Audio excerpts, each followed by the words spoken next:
The new Black Wall Street. Do it right, build wealth, build life. Economic empowerment, real tips, insight on the new Black Wall Street. It's on the new Black Wall Street. Is your host.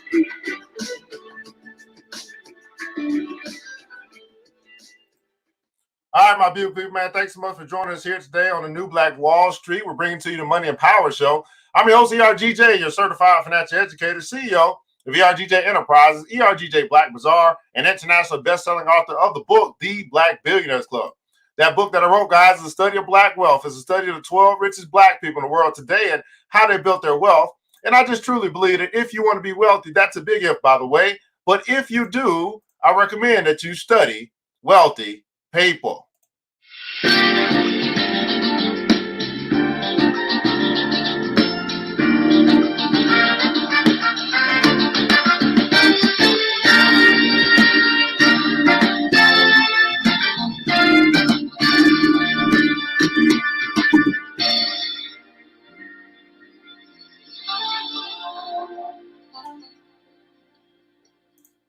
And you can pick up your copy by simply going to the website www.theblackbillionairesclub.com, www.theblackbillionairesclub.com. Pick up your copy today.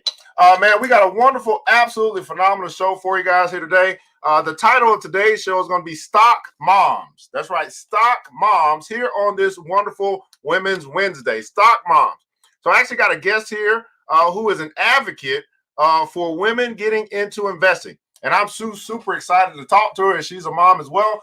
And I met her when I was doing a class, I believe, with her and her children. And I'll bring her in to talk to you guys. And I've been following her page. I've been loving the wonderful content that she's been putting out to encourage mothers, particularly women and mothers, to actually get into investing, not only for themselves, but for their children as well. And one thing that I advocate is that I believe that women would be the best investors because you guys know how to shop. That's what I do know. And it's really just shopping. It's just it's changing out shopping for the Gucci or the Prada or the whatever, or the shoes, or whatever, and shopping for good, wonderful, great companies that bring value, that provide products and services that bring value to our community. But at any rate, before we get into that, guys, I'll continue along, let you guys know today's show is being brought to you by ERGJ Black Bazaar, the Afrocentric marketplace, and specializes in Afrocentric home decor, personal care products, and also Black art-inspired gifts. Man, check out the website, www.theblackbillionairesclub.com, www.theblackbillionairesclub.com, and make sure you check out our personal care section where we have natural personal care products from toothpaste to soap to all that good stuff that's going to be viable for you in such a time as this. And we're getting through the corona, and we're getting through flu, and we're getting into pollen and allergies. Man, why not people pick you up some essential oils or some sage or something like that? Well, you can find it at the store at www.theblackbazaar.com, www.theblackbazaar.com. Once you shop black, you never go back. That's right, man. Once you shop black, beautiful people, you never go back. And our sponsor for today, Big Sis Media, right? Big Sis Media, which is actually a full-service creative design agency. So Big Sis Media is there to help you. As you guys may know, we are digital, right? We're online. And so, man, you need a presence online, and the way that you can get that and have a dope one is to go through Big Sis Media, a full-service creative design agency with the tools available to help their clients communicate with audiences through visual and digital media. They're there to watch over your most critical needs like a Big Sis would. Now, let me tell you a little bit something about Big Sis Media.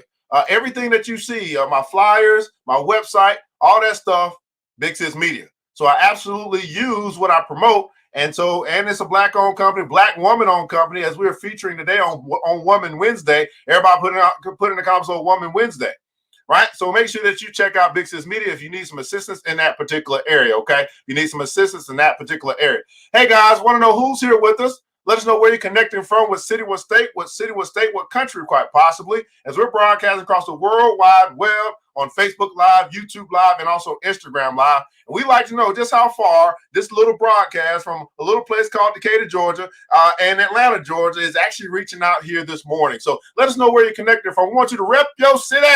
That's right, man. Rep your city here this morning. Mr. Thomas Freeman, good morning to you. Thanks so much for joining, brother. Appreciate your support. Kenyatta Downer is up in the house, man. Thanks so much for joining us. Appreciate your support. Miss Vivian Reed, always showing up. We appreciate your support. Jennifer Almanor, up in the house, man. Thanks so much. Up in here. BBC representing out of Brooklyn, New York City. Thanks so much, man. Love it, Hobbs. Good morning. Good morning. Got the sunshine. I got sunshine in my life. That's what I'm talking about. Woman Wednesday. Absolutely. It's Woman Wednesday. Louisville, Kentucky. That's right. Float like a butterfly. Sting like a bee. Man, that's what I'm talking about, man. The home of Muhammad Ali. Women's Wednesday. Absolutely. Good morning to you out of Massachusetts, man. What part of Massachusetts? Up there in New England. That's what I'm talking about, man. Thanks so much for joining Woman Wednesday here today on the Money and Power Show. Now, we're going to start, but I got two things we got to do before I bring our guest in. First, we're going to pay homage to our ancestors, okay? We're going to pay homage to our ancestors with our, and you guys watched the Madam C.J. Walker. Hopefully, many of y'all may have watched that Netflix thing. But we do have an ancestor who actually has, where am I looking? I'm looking for, where did I put it? Who actually is an inventor. So we're going to take a look at one of the inventors and inventions that changed the world, right? African-American inventions that changed the world. As we pay homage to our ancestors, we're going to bring our ancestors into the show. And this is a brother named Richard Spikes. I guess I probably should have found a sister, but I didn't go too far in the book. But anyway, Richard Spikes. Now, what did Richard do? What did he invent? Let's see here. A whole bunch of stuff. Oh, Lord. Richard Spikes. We're going to learn today. Everybody putting accounts on pineapples. That's when you know you learn. So you put accounts on pineapples. Richard Spikes has 26 patents to his name. His most noteworthy invention was the automatic transmission gear shifting device in 1913. That's over 100 years ago. In 1913, he also invented the improvement of the automobile directional signal, your turning signal. Many of his diverse inventions include a railroad semaphore, a beer keg tap, self-locking rack for billiard cues, automatic car washer, automobile directional signals, continuous contact trolley pole, brake testing machine, combination milk bottle opener and cover, transmission gear shift, automatic shoe shine chair, multiple barrel machine gun, horizontally swinging barber chair, automatic safety brake system. Brother. In 1910, Spikes invented the beer keg tap. This device was later purchased and implemented by the Milwaukee Brewing Beer Company. Spikes was a very diverse inventor. Several of his creations was designed for the automobile industry. In 1913, he invented and improved the automobile directional signals. Pierce Arrow Automobiles was interested in his design. They added his new technology to their new line of cars, which soon became the industry standard for all new automobiles manufactured in the United States. So every time you put that turn signal on, because most of y'all ain't using our turn signal when y'all turning, and y'all be messing everybody up. Y'all just, I don't know nobody there. I think ain't nobody there. Let me just go ahead and go. No, use the turn signal. In 1933, Spikes also invented the automatic transmission gear shift. This device is now standard on all automobiles with a manual transmission. He sold the patent rights of this invention to a major automobile manufacturer for $100,000 in 1934. This brother got paid, okay? Just saying. This brother got paid. While attempting to create his automatic safety brake system design, Spike sadly began to lose his vision. He was determined to complete his project and did not allow his handicap to slow him down. He first invented a drag machine for blind engineers. Once he completed his safety brake invention in 1962, it became industry standard for all new manufactured automobiles and school buses in the United States. Richard Spikes said, man, I might not be able to see no more, but I'm going to still complete my goal. I'm going to still finish what I started. Everybody put also finish what I start no matter what. Finish what I start no matter what. Here on the Money and Power Show on this Wednesday, brother, Richard Spikes, we put some respect on your name. That's right, man. Richard Spikes doing it what he do. Oh, Lord. Absolutely, man. Hey, we got one more thing to do, but I got to bring my special guest in here today because this lovely woman, this diva herself, the woman who was always talking about prosperity, the woman that believes pink is green. I mean, she just be doing her thing. And y'all, I ain't never brought her to the show. And once I reached out, I was like, man, she's so busy. But she said, Evan, because you asked and because I know our people need it, I'm coming. I said, well, can we do it on Wednesdays? One more. She said, yeah. I said, oh, yeah. So let me introduce to you guys Miss Regina Bird. She'll be on to share with you guys exactly who she is, what she does, and all that stuff. Let me bring her into the show. Miss Regina Bird in the house. How are you, Queen? I'm doing great this wonderful Wednesday. Thank you so much. It's an honor to be here. I'm really excited to talk about stocks and being a mom. Absolutely, man. Well, thanks so much for joining us here, Regina. This is definitely a pleasure. I know we've been rocking and rolling and fighting this crusade and finance for a while. Oh, yeah. On the woman's side, I'm hitting it on the male side, and then we just ping back. Like, oh, you need to talk to them. No, you need to talk to Regina, and then whatever works for them. But there's some people here who have never heard your name. They don't know who the heck you are. So if you can share with the people who you are, what you do, why you do what you do, and why in the heck we should listen to you. All right. Well, let's go. So like you said before, my name is Regina Bird. I am the owner of Prosper with Regina. It's a financial education company for mothers where we teach mothers how to have trust fund babies. What does that mean? We teach you how to teach your kids about money and investing. We teach you how to purchase stocks. We teach you about real estate, and we teach you about business. Therefore, our mission is to make your kids rich. Yes, I said that correctly.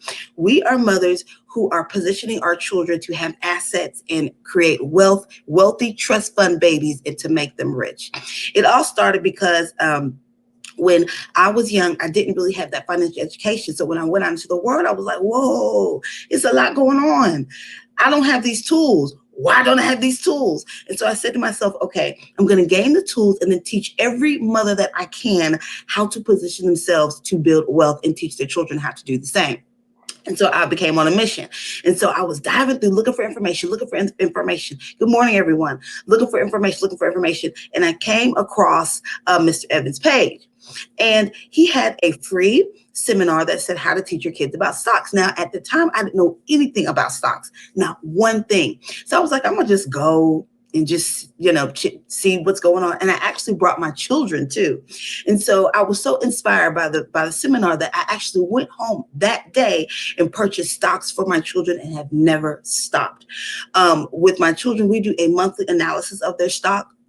My daughter has stock, my son has stock, and we do a monthly analysis where we talk about the stocks that we're purchasing. I purchase stocks for my children every 2 weeks, every month. So I just make it a continuous pattern because a lot of people don't know, this time is great to purchase stocks, but don't stop now. You need to continuously purchase stocks so you can build that compound interest. I know I'm talking a lot, but I'm so passionate about raising babies that have assets. And so I've been on the grind for about 4 years now, teaching mothers, because a lot of times mothers especially, we're so bogged down by just trying to create good humans instead of actually putting them in the position that when they turn 18, they have rental income, they have dividend income, they already know how to run a business. These tools are not taught in the school system, so we as mothers have to teach them ourselves.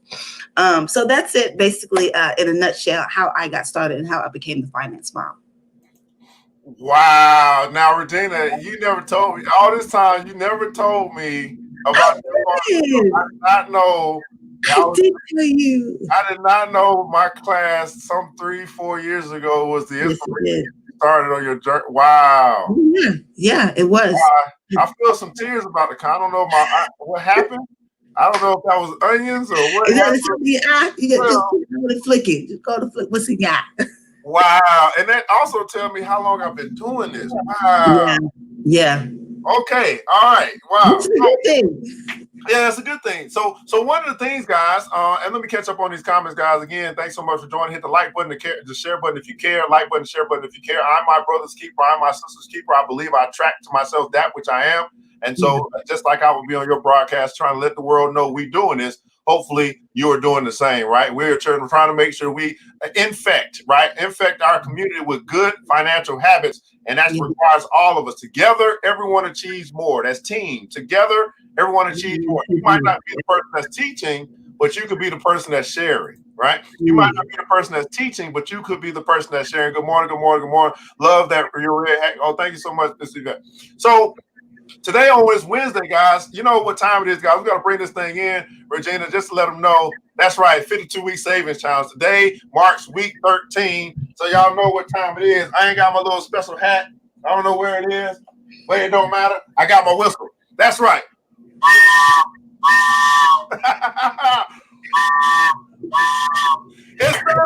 It's the Train. And I'm your conductor, Mr. Save-A-Lot, here to make sure that we save not only for a rainy day, but we save for an opportunity such as this. And so we are going to continue along with our savings challenge. So this is week 13, which simply means we're going to take $13 and add it to our savings account. Now, my bank account is called Straight Out of Money, because that means that if this thing should be empty, I must be straight out of money and something's wrong. So we're going to continue to build up our little savings. And I'm going to take $13. Now, here for me, guys, I didn't have enough singles, so I'm going to add in a little extra. So mine is going to be 10 and 15. So I'm adding $15 into my, so that I get it open. It says, all right, I'll make sure I ain't gonna, no thieves coming up in here, no thieves. But I put $15 into my savings jar, and so now my savings is complete. Now, what's the motive here? What's the principle here? If you save money now, your money may save you later. Okay, if you save money now, your money may save you later. Right? So what we got to do also, I got to get my quote today. We're talking about a little money quote, and then we're gonna get a little quote from our finance mom. See what she got. Let's see here. All right, so our quote today, our money quote today is simply, oh Lord, get out of the way. Do all this stuff. All right. So it comes from David Faraday. He says this: it's how you deal with failure that determines how you achieve success. It's how you deal with failure that determines how you achieve success. Miss Regina Bird, what does this quote say to you? This quote says to me that how you deal with your setback can prepare you for a set up. So if you are concerned only about your failure and not learning what is in the failure to then reset and move forward in a way that will help you, then it's focusing on how you deal with the failure that you just had. So I never look at anything as, oh, I failed. Oh, this thing didn't work. It might not. But what is the lesson that I'm learning in this to move forward and make sure that I don't do what I quote unquote failed last time. So a lot of times, and I just want to piggyback on this real quick. A lot of times people don't what they want, or people don't go for their opportunities because they are afraid to fail. Honey, fail fast and fail forward, because that's how you learn. So that's what I got from that quote. Absolutely, man. Again, we got our finance mom here, man. And again, I'll read that again for you guys. If it's how you deal, right? How you deal with failure. Now, what that says to me is it's not about what happens, it's about how I respond. It's not about what happens, right? We can't control what is happening right now. Many things we can't control. We can't control them cutting, them blocking stuff off or locking stuff down, or some people getting sick, some people staying healthy. We can't control those things. But what we can control is how we respond. And how many guys know that there's a difference in mentality between how poor people respond, or how poor dad responds in a time like this versus rich dad? How poor dad responds in a time like this versus rich dad. In the comments below, I'd like for you to think about, how do you think rich dad is responding with his money right now? As we're dealing with, quote unquote, crash in the market, as we're dealing with people that might have lost 20 to 30% of their retirement accounts, which I want you guys to understand, that's huge. Because if you lose 25% of your account, I mean, you gotta gain 50% just to get it back to recovery. Yeah. So how do you think rich people are responding to this time? Because it says in the good book that it rains on the rich and poor alike. Right. It rains on the rich and poor alike. So they have to deal with very similar situations, but they put themselves in a different predicament, right, in order to actually respond. And this is what determines how you achieve success, how you respond to what happens, but not what happens itself. Does that make sense? Yes. And I just want to piggyback on that real quick. So what I did was, and this might be helpful, I made a list of things that I went in with, things that are happening that I went in with and things that I want to go out with. For instance, even though we have the coronavirus going on, I want to purchase stocks for my children. So I said, okay, they have 10 stocks now. Once we get out of this, they have 15. Okay, I have a certain savings now. Once we get out of this, I want even more money in the bank. So I say that to say, don't let this thing slow you down. You have to say in your mind that this is an opportunity and act on that opportunity accordingly. So I just think that's helpful. It was helpful to me, and I actually have my list, and I think it will be helpful for you guys to actually make a list of your current situation and what you want to achieve after all this is over. Because a lot of people are so sunken by the news and what's going on that they don't see how this is opportunity right here in our faces. People talk about the wealth transfer. I saw you make a post about it. This is it. So let's take advantage of this situation instead of being boggled down by all the things that we can't control. We can't control what's going on, but we can control what's in our household. And absolutely. I've been making posts. I've been doing videos all past 2 weeks. Like, we desire, or many of us desire to be rich. Right. And then when the opportunity is here, we pass on it. Yes. I want to make sure that you don't be that guy, you don't be that girl. The opportunity is here, and we'll take a look at this opportunity, a little bit of this opportunity here today. Now, Regina, I will say I got your Instagram up as well. Okay. You have a photo, as you said, you mentioned this word trust fund babies. Trust fund babies, yes. Talk to us a little bit more about that, because that might be a new word for a lot of people. And I like to deal with financial literacy. Talk to us a little bit about trust funds. Okay, so let's just get the notion that trust funds are, a lot of people say, oh, trust funds are only for the rich. That is not true.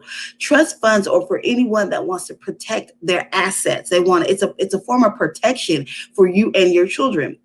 So my kids have a trust fund, which means that anything of my assets go into the trust fund. So if something was to happen to me, instead of it actually being in the will, it's now in a trust fund.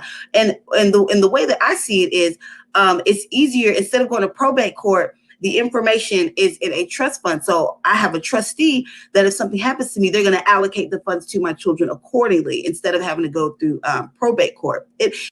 Way for them to get their money quicker, and have to not have to go through the court system, the lawyers and everything like that. So a trust fund is where you put your assets. And what I like about it, you can also, in a trust fund, tell how much you want to give to your children, when you want to give to your children, and how you want to give to your children. So it's a way to protect the assets. I always tell moms, I'm not going to grow all these assets, have all this money, have all this real estate, have all these stocks for my kids to blow it. No. So I put it in a trust fund where I actually tell the money how I want to be allocated to my children. Anyone can get a trust fund. All you need to do is talk to a lawyer, sit down with the lawyer, tell them what you want to have in the trust fund, and then go from there accordingly. And also another thing, a lot of people don't make trust funds because they say, oh, I don't have any assets. Honey, if you have a house, that's an asset. If you have a life insurance policy, that's an asset. Any assets that you have can go into the trust fund. And how I set it up is it's not only for my kids, it's for my grandkids, because I'm looking at this thing in the long run. I'm looking at the longevity, the legacy. So for my children, and I'm just telling you guys a little bit of my own story so you can kind of understand how a trust fund can help you. I have it where my kids can only touch the money if, number one, they get married, they start their own business, they what else do I have? They go to college, things of that nature, because a lot of times kids get money and then they just blow it. Oh, they got a friend and they just want to, I don't know, have fun with their friend and not be mature enough to handle it. So I put it in a trust fund that they have to be a certain age and they have to actually make those milestones for them to get the life insurance policy money or the rental properties or sell off their stock. So it's just a way for not only for you to be protected, but your children to be protected. And that's basically it. Absolutely, man. So you put in stipulations so you can protect your children from themselves. Absolutely. Oh, yes. Catch up on these comments, man. How you deal with failure? Absolutely, Vivian Reed. Saving is for losers unless you save. Saving is for losers unless you save money. Okay, not sure what that means. Saving is for losers unless you're saving gold. Okay, all right. Rich people are buying gold. Okay. All right. respond by saving gold. I guess you're a gold advocate. Yes, sis, absolutely. And here's the thing, Gabriel. Let's not get it twisted, brother. I'm glad that you save gold. That's one way. Let's just understand. There's plenty of things called assets. Let's say saving assets. Okay, Right. versus Right. just saving gold. You might be a gold Right. fanatic, gold advocate. That's great, but let's not dismiss all these other wealth building. Because there are many ways to build wealth. In many ways to build wealth. Yeah. Many ways. So that grown is around here everywhere. It's April 22, but I don't know what date it is. Absolutely. Rich dads saving money. They're cutting spending while looking to buy assets at clearance discount price. Yes. Absolutely. Generational wealth. Absolutely. Trust fund babies. There you go, Ms. Jacqueline. I know you took a lot from that with your golden girls. Yes, you go, girl. Generational wealth being passed on to the children. Now, in this, also you said, really putting your assets. So again, that's another word that many people still haven't really grasped. Again, I'm getting into just the literacy itself. Talk us a little bit about assets. What is an asset? Okay.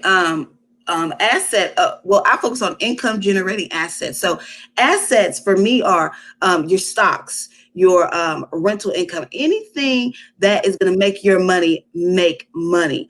Those are type of things of asset. Like the man said, you got gold, you got bonds, you got mutual funds. Assets it's not cash itself. It's actually putting your money into an income generating asset. What can you put your money into?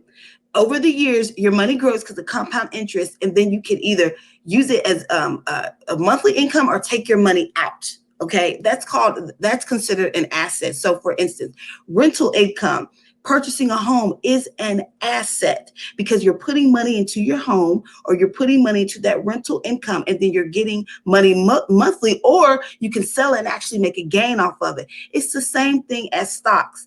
People can either purchase the stock, hold on to the stock, because I don't do any day trade. I don't do any option trading. I don't do that. I do buy and hold. I buy and hold for my children, especially because they're young, because of compound interest.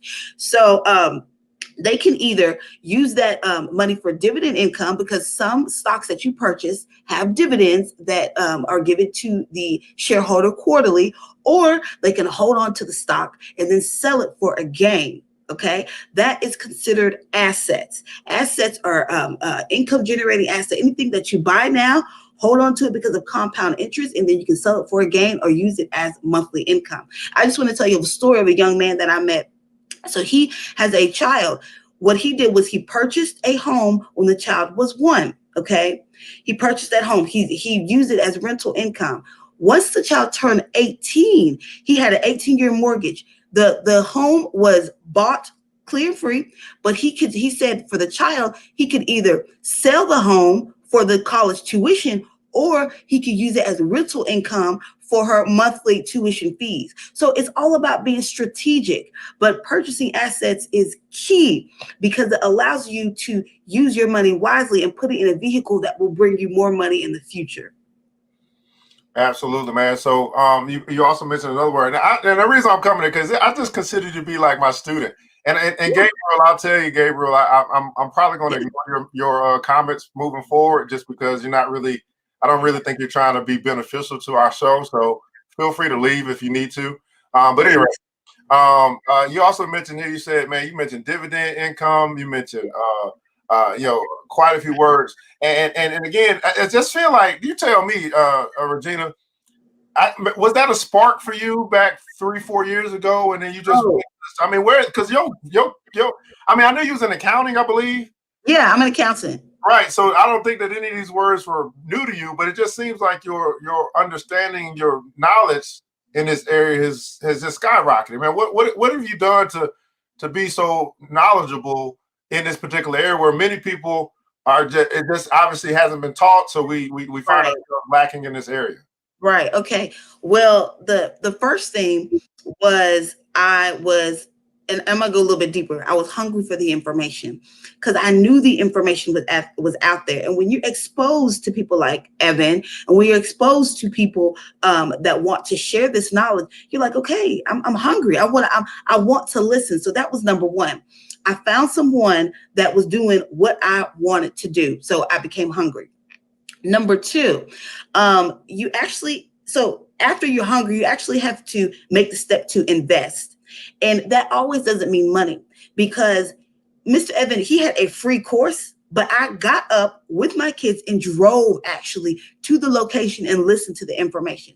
I say that to say, sometimes you have to, it's not going to be right in your face. You actually have to get up and go to the information that you want to acquire. So that's number two. Invest. And sometimes you do have to buy a course. Sometimes you do have to listen to podcasts, whatever it takes to get the information. And three, you have to be a lifelong learner. So if I would have just said, okay, I'm investing now, Mr. Evan told me what I need, that's all I need to think about. No, you have to continuously learn. So I literally searched out places where I can find the information, because you're right. This is not taught in schools. And I'm a big advocate about that. This is not taught in schools. This is not, you're not going to get this from your home girl, and you probably won't get it from your parents. So you have to make it in your soul to want this information, because this information is out there. You just have to, like I said, you have to be hungry for it. You have to go and invest in yourself, whatever that means to you. You have to be a lifelong learner. And so I just started reading books on investing. I started reading books on rental income. I started going to trust fund seminars. And I know you're like, well, how do you find these? Because those 3 steps, I was hungry. I was looking for people who had my answer. And you would be surprised once you start looking how one can start to buy stock. Once you start looking, the answers will show up for you. But the thing is, a lot of people aren't looking. You say you want to be an investor. You say you want to buy assets. But then when someone has a $29 book that says how to buy a stock, people don't buy it. Right. So it's not about, it's more than just wanting. It's got to be, it becomes a desire. It becomes more than just a hope, or more than just a wish. It becomes something that you actually really seek. And the thing about that word seek is something that's continuous. You seek and keep on seeking. You ask and keep on asking. You knock and keep on knocking. Come on. Let's be honest. Many of you guys just knock once and give up. Yeah. I knocked, nobody came to the door. I guess nobody's home, but they could have been in the back doing something. They didn't hear the knock. Right. Again, they say, wait a second, maybe they're here. I see a car in front of me. Y'all knock once and start leaving. We keep knocking. Ring the doorbell. Somebody might be here. Right. Let's be honest. Some of us just knock once and just, I guess it ain't for me. You gave up too fast. Not quite sure. Assets, man, valuable stocks, real estate, things like that. Yes. All right. Lifelong learner. Absolutely. Be hungry. Yes. Seeking. Absolutely. Yes, absolutely. Ladies. Come on for the ladies. So what I want to do here, we'll skip. I normally do a coronavirus update. I'll skip that. I want to get right to the market because there's some information that just happened last night, guys. And Miss Hanifa, to answer your question, I teach on that all the time. So just inbox me. I got plenty of videos on how to buy your first stock. It's not something we'll cover today on how to do that. I mean, there's plenty of different ways that you might want to do it. I teach cash app investing. I teach investing in traditional or not traditional discount brokerages. You will need some type of brokerage account, okay?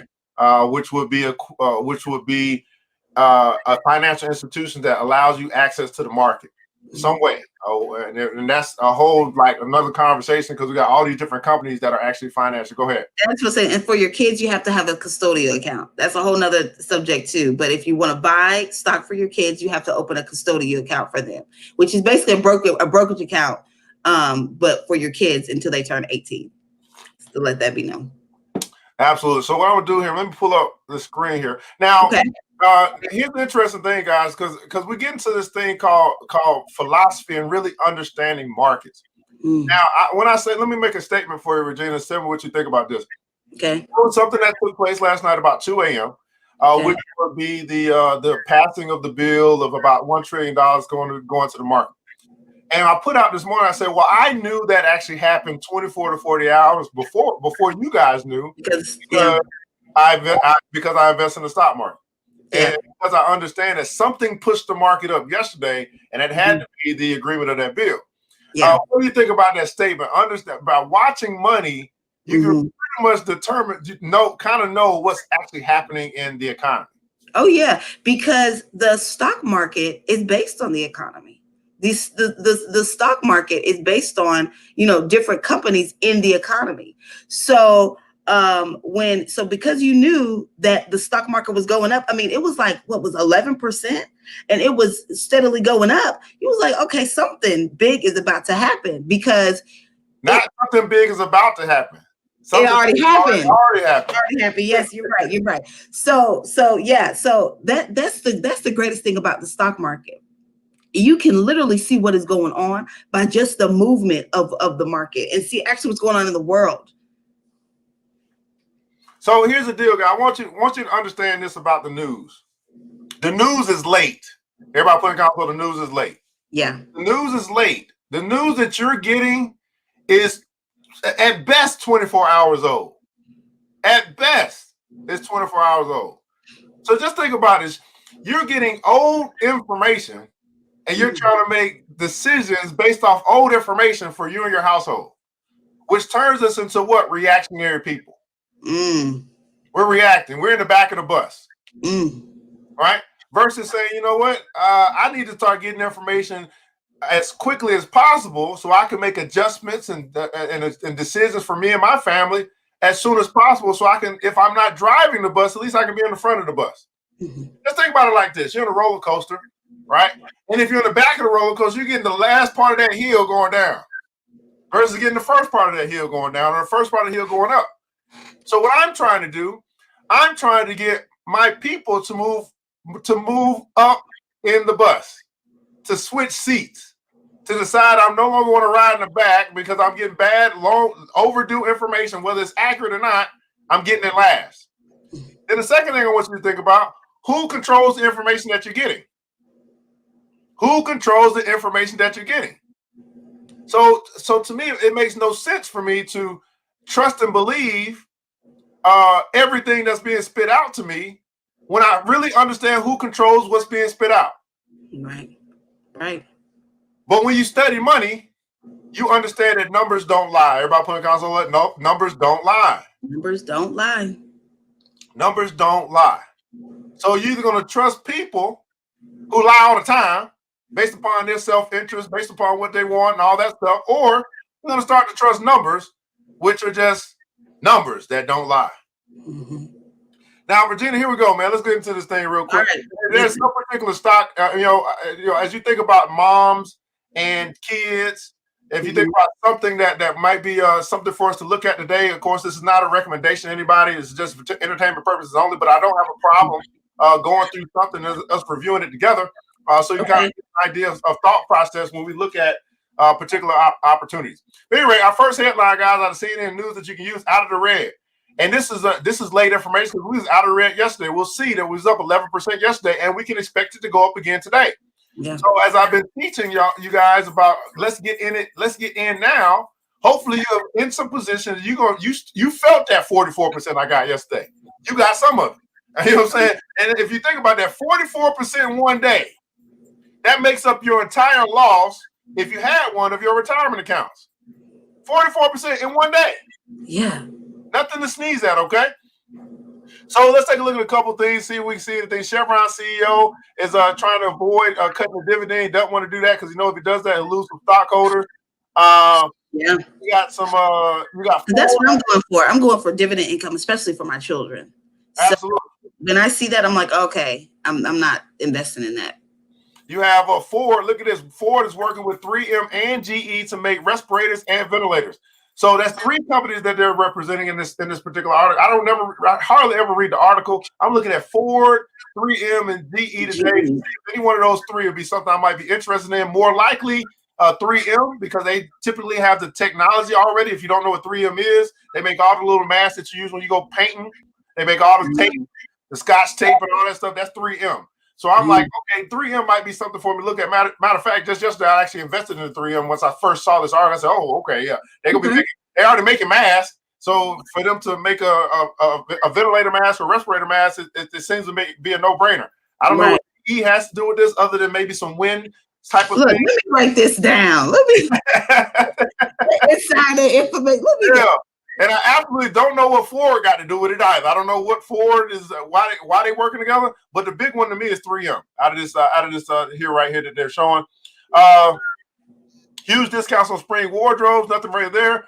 Postpone let's look up Apple, because my son has Apple. There's a simple way Apple can help. Other companies can help the economy. They're probably talking about some type of money. Millions of gig economy workers need help now. Talking about some unemployment. Look down here. Olive Garden, Chili's, and other restaurant chains are at risk.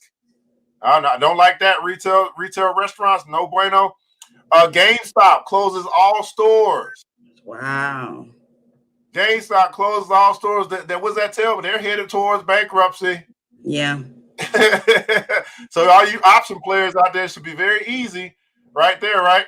And so let's actually look at the market. So that's just some headlines, guys. What I teach you guys is those that want to become students, I teach you how to interpret the news. Don't just read the news. Don't just take in what they say, how to interpret, just like I just did.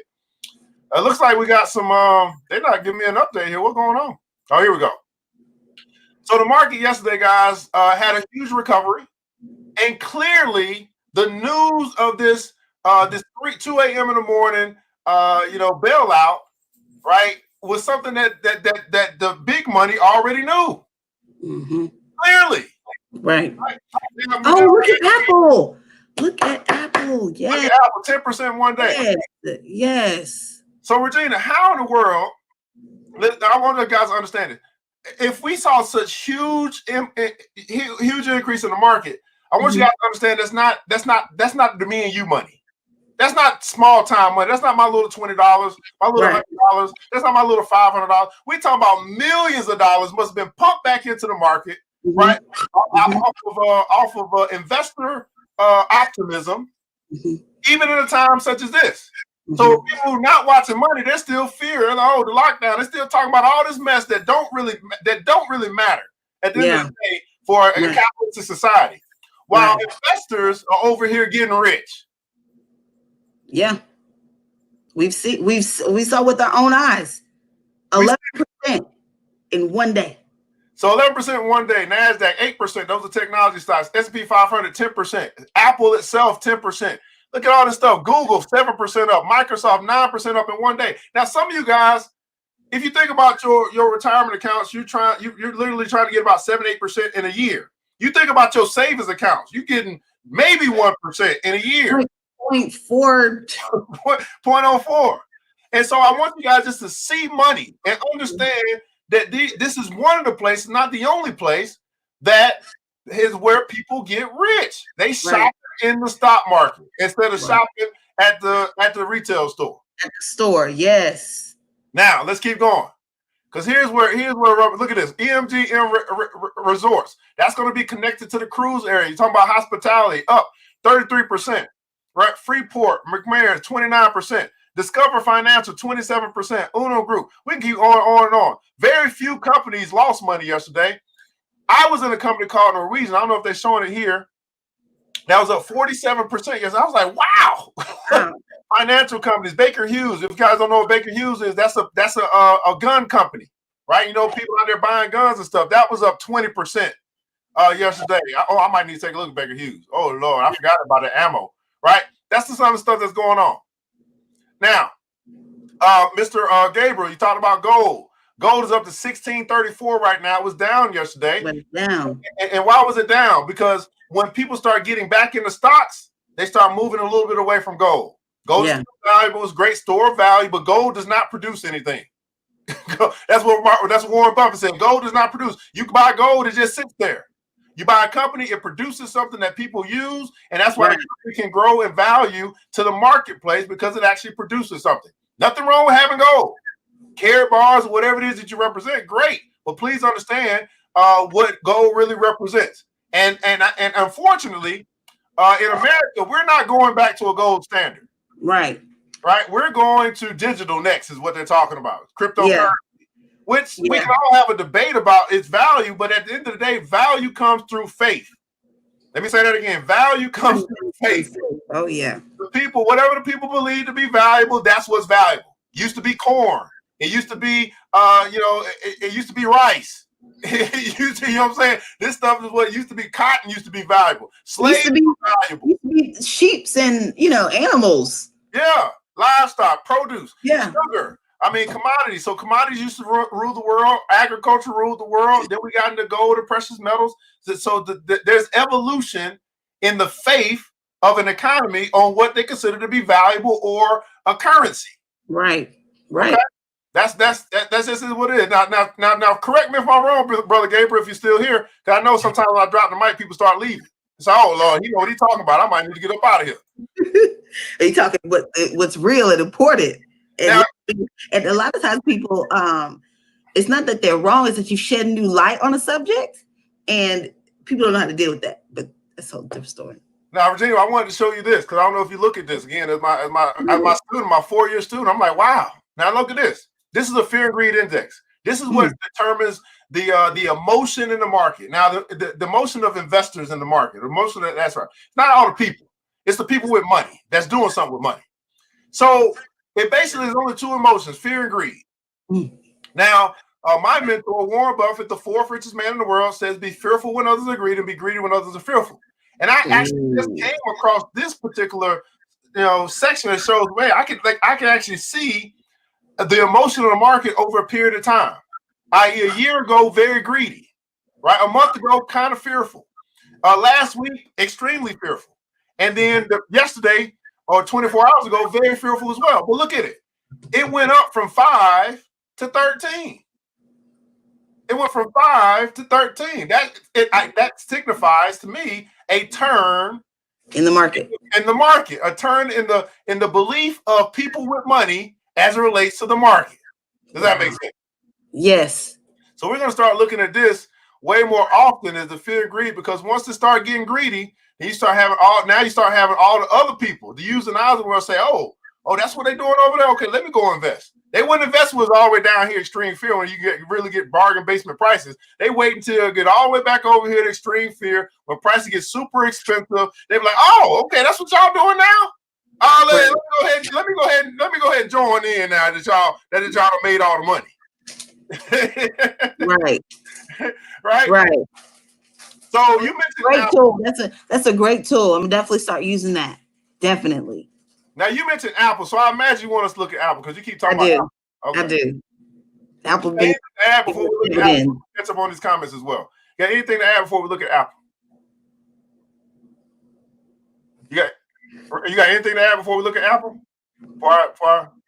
Me, no. Yeah. Okay. No. Yeah, y'all go. Okay, thanks. Okay. Education kids, good morning. The news is late. Yes, the news is late, guys. The news is extremely late. Be proactive. The news is late. Right, a day late and $1 short. Absolutely. Numbers don't lie. Absolutely. Numbers don't lie. Okay, so let's take a look at Apple. Okay. All right, so Regina's saying, hey, man, I love this for myself and my kids. I think Apple going to be around. My kids are using all these Apple products, the pads, iPads, and phones and stuff like that. So they might as well. Piece of it. The phones cost too much. I said, no, you're gonna own it. Now, what if I told you guys that you could own a share of Apple for less than the cost of the phone? Yes, you can. You can actually be an owner of the company for less than the cost. You can actually probably buy 2 shares of Apple for the price of that one phone that people want. Because we know we got some $500 phones out there. And it's a smartphone, can do a lot of things. But look, Apple stock right now is $246.87. It means I can buy 2 of them for $500. And be an owner of the company, participate in their profits, and whatever you believe about Apple is what you believe. Now we understand, Ms. Regina, that there was a drop in the market that had nothing to do with how Apple does business. Would you agree? Yes. And would you agree that Apple is still a wonderful, great company that provides a product and a service to the community that brings great value to the community in which you live? Yes. Would you also agree that, hey, although there was a correction in the market, Apple's still doing what Apple does, so there was really no difference in the price on the value that Apple brings, only a difference in the price? Yes. And then would you also say that because there was a difference in the price, I still find extreme value in Apple, then that would say that I'm actually able to buy Apple on sale? Right. Okay, fantastic. So price is what you pay, value is what you get. Yes. And if the value remains the same and I'm able to get it at a cheaper price, that tells me that I'm shopping. I'm in the bargain store. I'm in the clearance rack. And for some reason, they put this wonderful, great coat, brand new, right? Tag still on it, and it was called Apple. And I went to a thrift store, and I was like, "Do y'all see Apple right here? Like, this is on. Y'all put a blue sticker on here. Why It's the best coat in the building. It still keeps me warm. It still keeps you warm, right? How many y'all go to the thrift store or the Goodwill store? They got stickers. They got red sticker, green sticker, orange sticker. Right. They put the blue sticker on Apple. Right. And I'm like, let me get this coat. Let me get this coat. Let me get all these coats that got Apple on it, because I need that. Right. So let's find out a little bit about. I know we can say we know what Apple does, but let's just make sure, right? Apple is a $1 trillion company. It don't went past billion. Right. It's a $1 trillion company, if not the largest, the second largest company in America, in the world. So when I talk about going down with the Titanic, that's exactly what I mean. If I'm going down, if my money is going down, I'm going down with the big dogs. With the big dogs.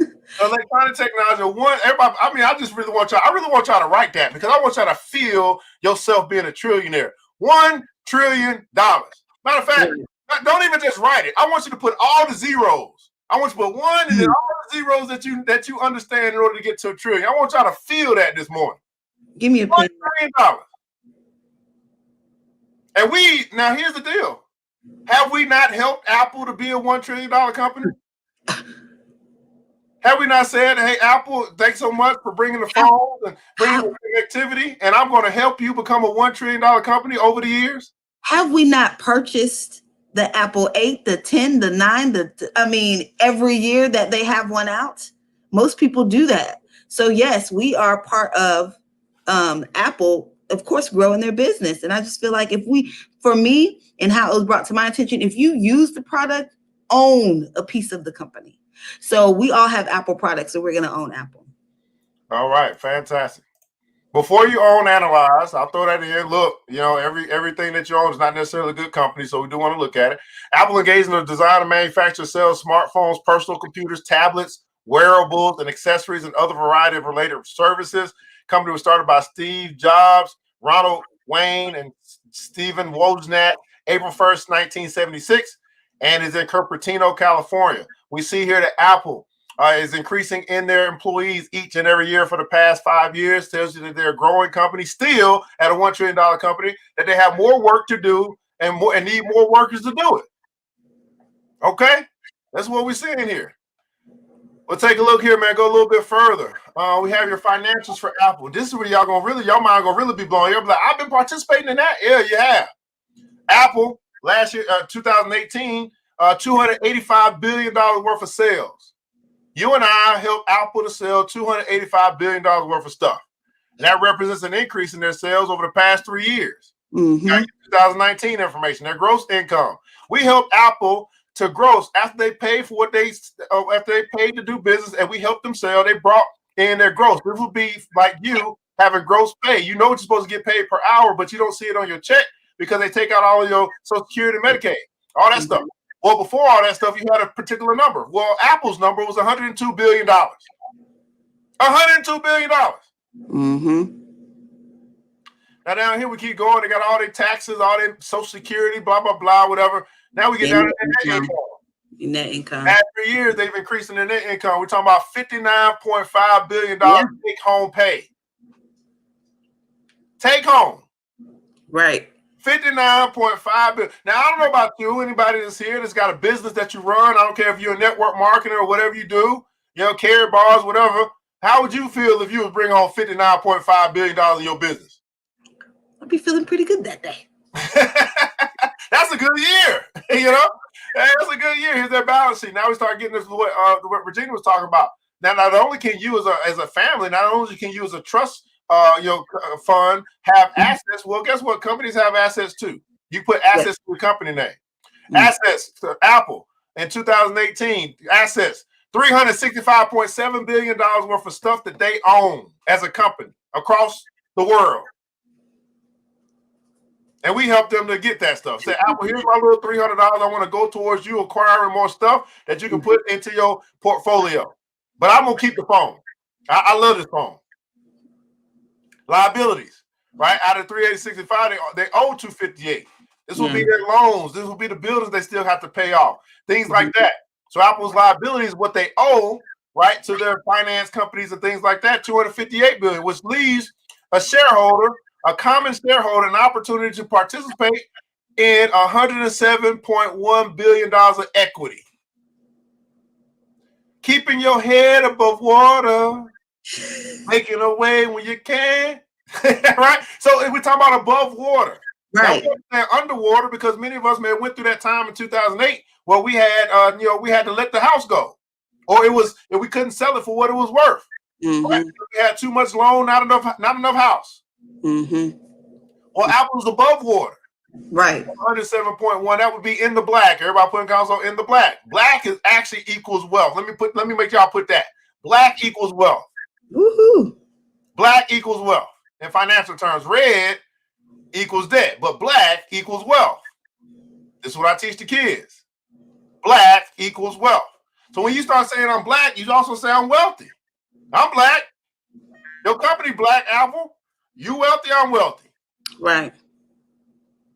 Right? Change your mindset a little bit about that term.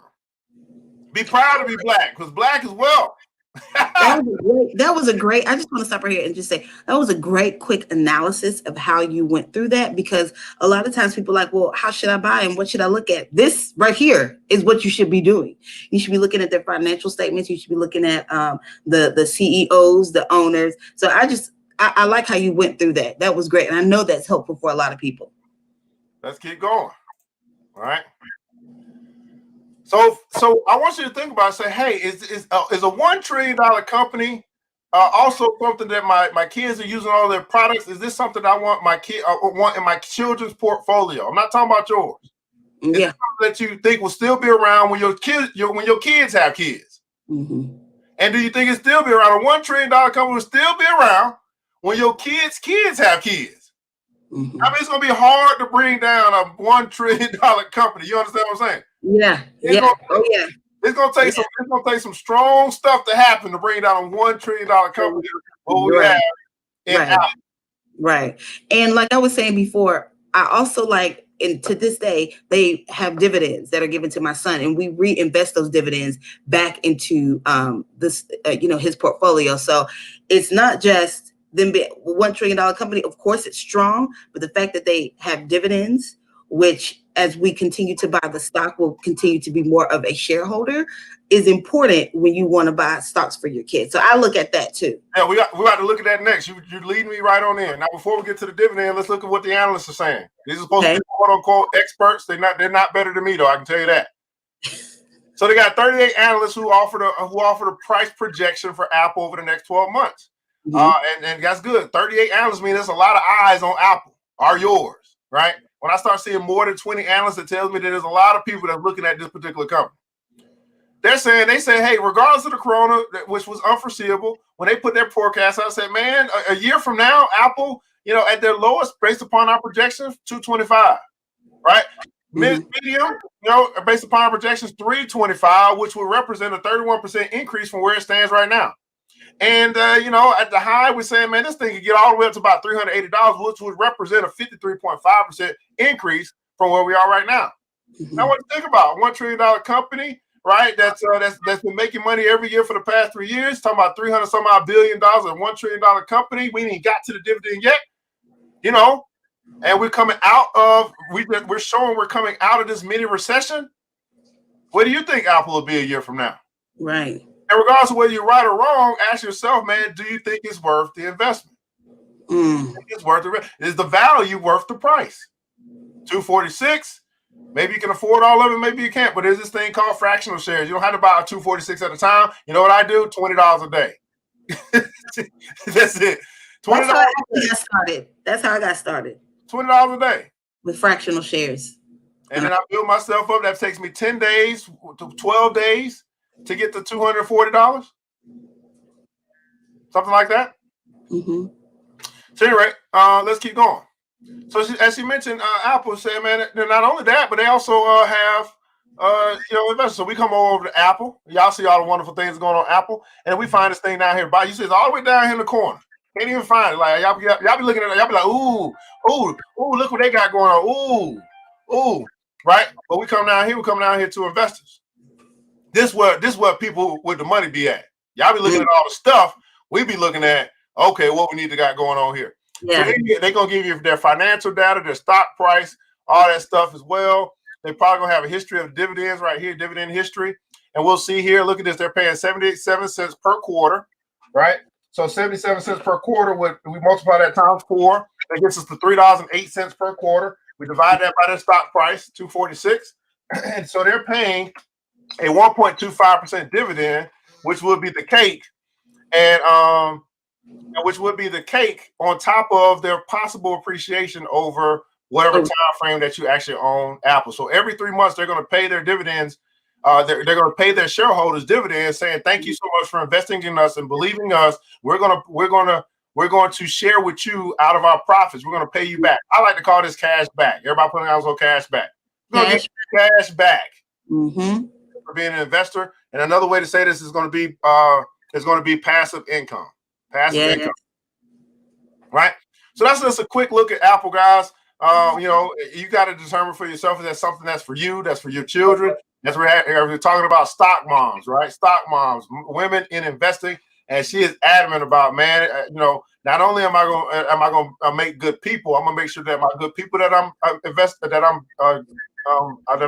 raising, that we also raise their financial IQ. I see that question by Quinanda. She says, I don't have kids, but can I buy stocks for my nieces with the escrow account? Yes, you can open up a custodial account for your niece. You just need her social security number. Yeah, you can open a custodial account for anybody. Right? You can also do the same thing with trust. Those trusts that you have, those trusts that you have can be for anybody as long as you name a beneficiary of those trusts. Cash back, absolutely. Cash back. Awesome. Woo. All right, so again, Regina, if you could, man, we're going to begin to wrap the show up. I got some calls I got to make, but they can follow you. I'm getting up here. Prosper with Regina. Everybody put in console #prosper. You can prosper with Regina. And her Instagram is Prosper with Regina, okay? Prosper with Regina. And I'm on Facebook as Prosper with Regina as well. So what are your last? Again, I'm just super excited. I did not know I've been your pseudo mentee for 4 years. I did not know that. You never know who's watching. You just never know who's watching. That's why you just gotta pour into your community, because you never know who life you ultimately changed. So what's your last words for the peeps, for the moms out there as we begin to the show? For the moms, just for the people in general, don't be scared of this time. This is a great time to build wealth, especially for the moms. We always want our kids to do better than what we did, but we actually have to put them in position to do it. So I have courses on stock investing for mothers, for beginners.